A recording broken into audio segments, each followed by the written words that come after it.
Welcome to our channel. In this video we will see if the pain in the lower abdomen and back is a sign of pregnancy.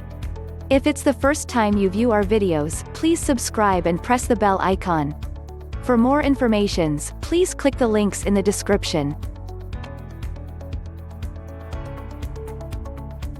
Have you recently been suffering from lower abdominal pain and persistent back pain?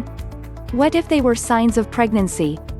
During pregnancy, the body changes to prepare for the arrival of the baby, which is accompanied by various pains, particularly in the abdomen and in the lumbar region.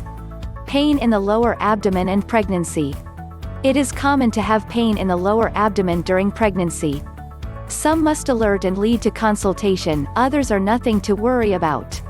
The belly is the place of passage of many muscles, veins, tissues, which will be subject to enlargement of the abdomen over the weeks.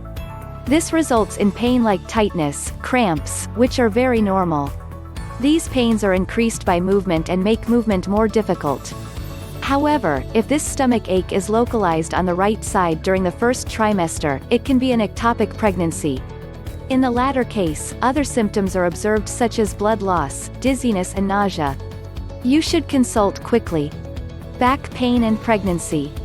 Again, it is necessary to distinguish an isolated and mild back pain from back pain accompanied by other more worrying symptoms.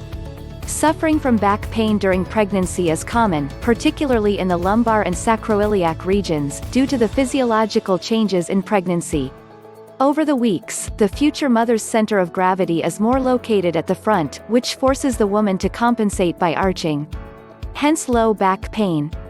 If on the other hand these pains are accompanied by urinary burns, then it can be a renal problem and it is necessary to consult. Thank you for watching. You can watch more videos by clicking the links in the description. If you like this video, give it a thumbs up and share it with your friends.